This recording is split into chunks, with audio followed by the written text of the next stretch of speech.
Hi, good morning. This is Gangaya from Maths Magic Academy.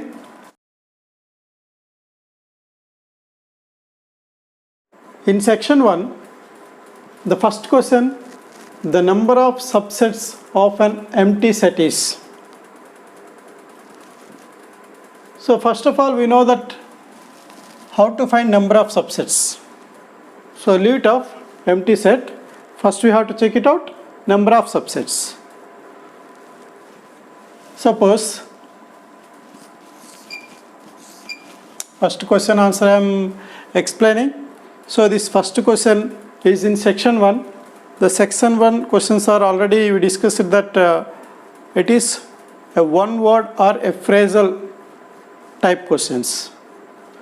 So for this number of subsets, suppose A is a set having the elements A, B, C. Suppose 3 elements are there in the set A. Then the number of subsets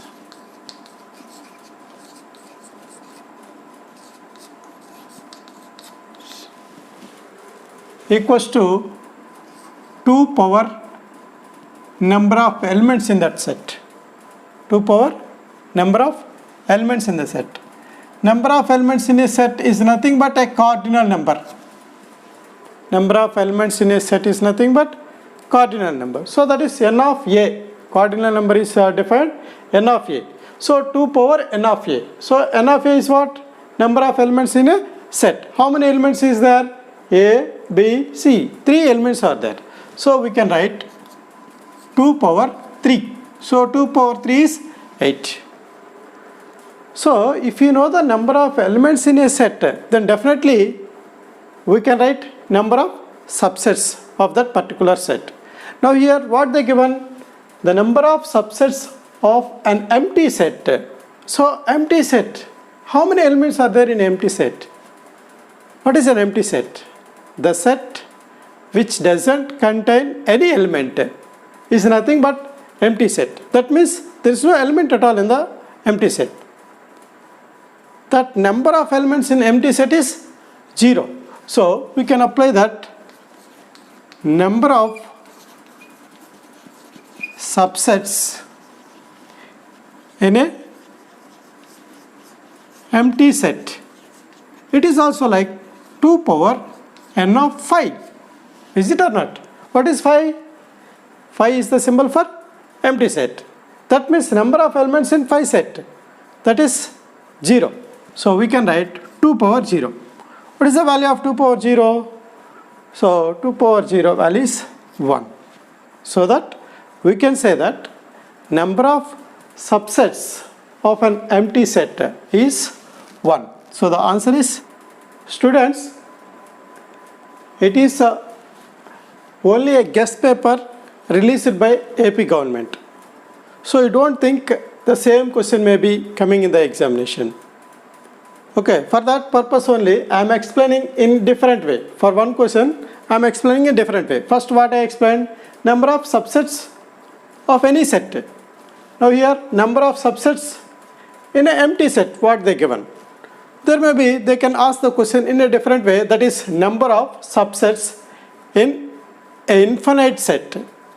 Can you remember infinite set? Infinite set is nothing but the number of elements cannot be defined. The number of elements cannot be defined. If we are not able to define the cardinal number of a set, then the 2 power of infinite, that is infinite set, no. So infinite number cannot be defined. Okay, so a number of subsets in an infinite set is not defined. So like that, various questions we can understand based on this subsets only. Okay. Next we go for second question. That is the number of zeros of the following graph of the polynomial is. So it is the graph of the polynomial. It is a quadratic polynomial. In this quadratic polynomial, quadratic means what?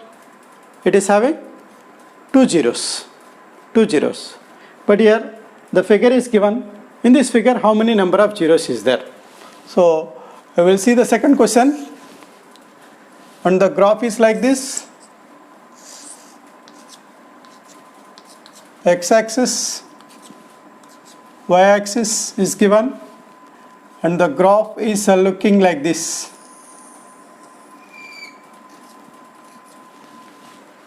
Okay, the number of zeros are depending on the number of times the curve cuts the x-axis. The number of times curve cuts the x-axis. What is meant by number of zeros? Number of zeros is nothing but the value of the value of x. So the number of zeros is nothing but how many times the curve cuts the x-axis. How many times it cuts here? Here one time, here one more time. That means how many number of zeros is there? 2 number of zeros is there for the given figure. We will take one more type of figure.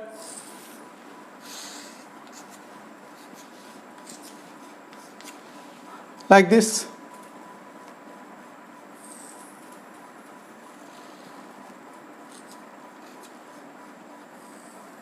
See, in this graph, the curve touches the x-axis.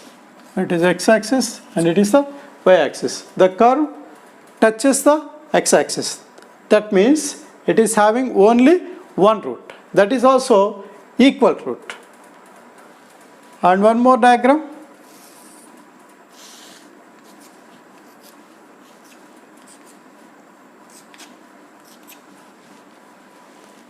If the graph is like this, then it doesn't touches the x-axis, so that this is not contain the real roots. This doesn't contain real roots. This is one type of question. There is another type of question in this graph only. That is how they may ask. See, here I will draw one more figure.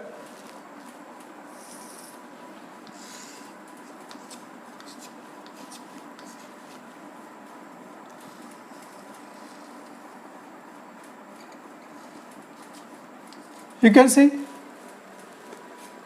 in this graph, it cuts the x-axis 1, 2, 3, 4, 5 times. That means this graph showing that it is having the number of zeros are 5.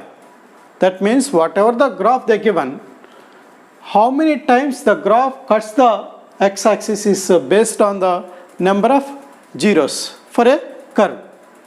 Okay, you don't think about y-axis, how many times it is cutting, how many times it is going to be touched like that. See, I will draw one more diagram.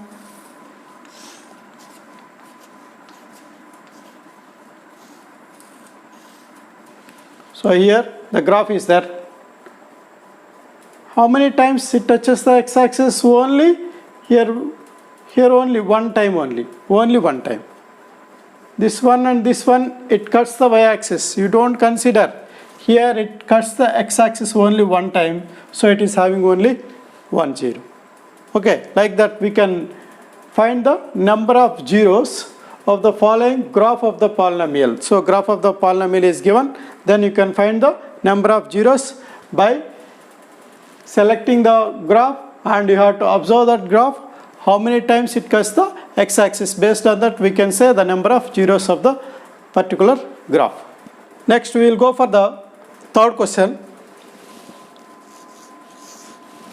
Third question is given log 10 log 100 log 1000 and so on or in dash progression. We know already the progressions we have in 6th chapter. In that we have the arithmetic progression and geometric progression. Luckily we have 2 progressions only in our 10th class mathematics. So we can see here log 10, log 100, log 1000, log 10,000, log 1 lakh, like that it is given and so on. It is given and so on. And which type of progression it is? In this log 10, base is not given. If the base is not given, you have to think that the common base is 10. The common base is 10. So log 10 to the base 10, value is 1. And log 100 can be written as 10 square, log 10 square. And log 1000 can be written as log 10 cube. Log 10,000 can be written as log 10 power 4. Like that, it is 10 power 1, 10 power 2, 10 power 3, like that. It will be going on. So the value is 1 here, and this value is, if 2 will come here, so we know already log a power n can be written as n into log a. So like that, here also we can write 2 log 10 to the base 10. Log 10 to the base 10 value is 1. So this answer is 2.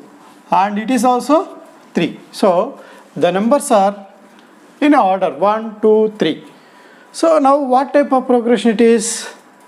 If the common difference is same, then we can say that is in arithmetic progression. If the common ratio is same, then we can say that is in geometric progression. How to find common difference is same or not?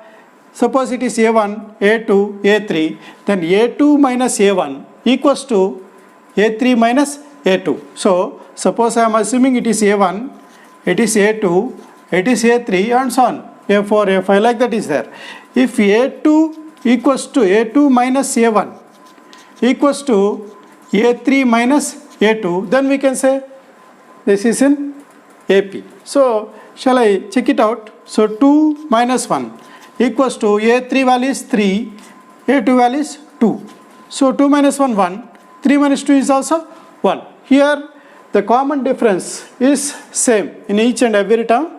The common difference in between the terms is same. So that we can say these are in AP, these are in arithmetic progression.